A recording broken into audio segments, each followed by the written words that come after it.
Good day po, ito po ulit si One Hand Biker at may i-unbox po tayo na water purifier. Ayan, umpisa na po natin. In 2 days lang po mga kababayan mula sa aking pagka-order ay dumating kagad itong ating water purifier. Ang pinaka-purpose po mga kababayan sa pagbili po natin ito ay upang magamit po natin yung tubig sa gripo bilang ligtas na inumin. At syempre kasama din po dito yung makakatipid po tayo ng space dahil sa pinagpapatungan ng galon. Maging sa pag-refill po sa water refilling station ay hindi na po tayo mahahassle at hindi na po tayo magbubuhat-buhat pa na pwedeng magdulot sa atin ng pagkapilay o aksidente. Or baka sa water refilling station ng ating mga galon baka hindi nahuhugasan o kaya nahugasan man pero hindi nababanlawang mabuti. Alright, dito na po tayo sa water purifier. Ito po ay may level 6 precision ultra filtration. Ayan, 6 po yung kanyang filter mga kababayan po, no? At ito po ay may 304 stainless steel body. Yan, napakaganda po nung itsura niya. Tapos ito po ay ang kanyang real-time monitoring of water pressure. Yan. Tapos merong intelligent filter replacement reminder. Mamaya po, kakalikutin po natin yan, no? Bubusisiin natin. At dito naman po sa kanyang likod ay makikita po natin ang kanyang sewage at kanyang inlet para sa tap water. At meron po siyang 2 butas para pwede po siyang itornilyo o isabit.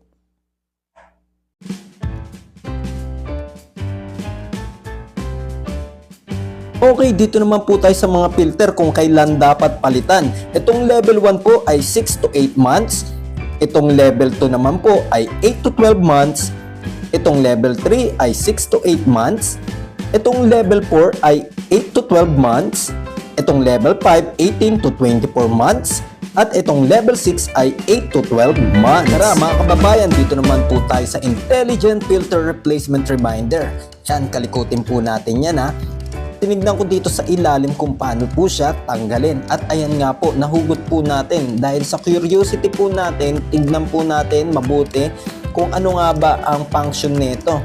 Ayan, wala akong nakikita po dito mga wire or connection or port or mga tansong nakalawit upang mag-connect sa ating water filter. At ayan, may 2 po siyang pindutan sa ilalim. Yan, pipindutin ko po itong kanang button. At ayan po, ay siya ay nag-open. Yan, nag-on po siya itong button. Bale, on-off po siya pala, no? Yan, tapos sa likod ay makikita natin yung bilog niyang battery. Yan, parang yung sa mga relos.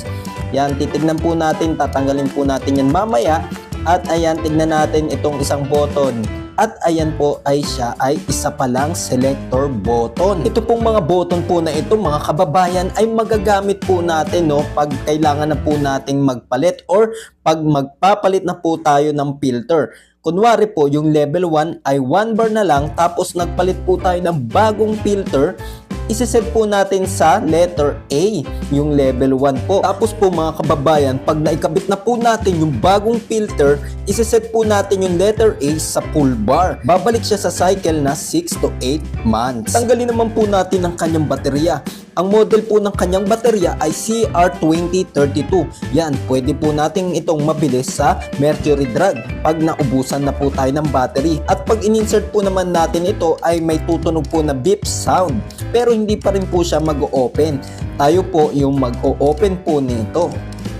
Ayan, okay, nakabit na po natin. Busisiin naman po natin itong pinakaloob po ng ating filter. Yan, dito po sa loob wala pong mga terminal or port. Baka akalain nyo po kasi na bawat filter po ay meron pong sensor device sa kanyang intelligent filter reminder. Kababayan, ito po ay nakaprogram po sa bawat filter. Okay, nalinawan na po tayo mga kababayan. Kaya balik na po natin ito. Ayan, at siguraduhin po nating mahigpit po yung bawat filter po na nakakabit po dito, no, para maiwasan po yung tagas. Subukan naman po natin itong suksukan ng hose po sa mga filter.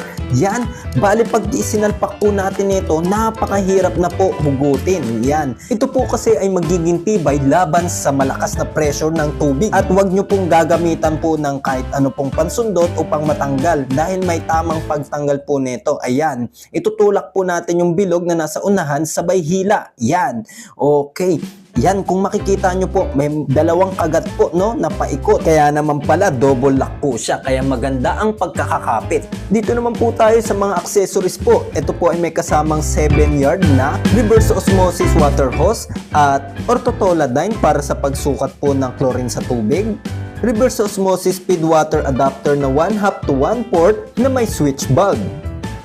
At ito naman po yung bottom cap at kanyang lock para po sa kasama po na gripo. At ito naman po yung teflon, ang galing, may kasama siyang teflon para iwas leak.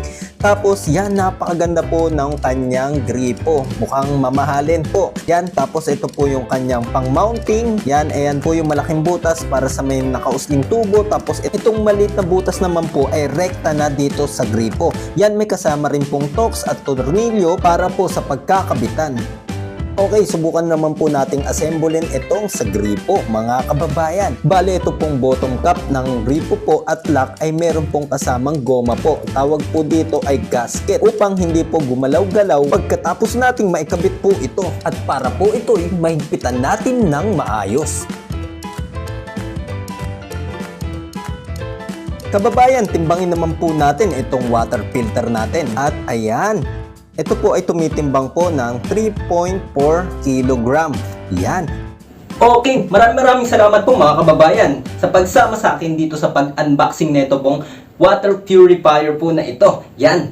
Samahan niyo po ulit ako sa susunod sa pag-install naman po nito. At titignan po natin kung maganda po ba yung quality ng tubig na ilalabas nitong water purifier po na ito. Yan, maraming salamat. Napakaganda nung kanyang ng itsura niya, chrome. Yan, sana tumagal. Stainless po to, stainless steel. Yan, gawa po to sa food grade materials. Yan, hindi siya kakalawangin daw kaagad. Yan, sana makatipid tayo dito at syempre, maging ligtas din yung ating kalusugan. Okay, maraming salamat po. Kung nagustuhan niyo tong video na ito, please hit the like and subscribe button po. Pati na po yung notification bell para maging updated po kayo sa mga videos na aking i-upload po. Maraming salamat and God bless.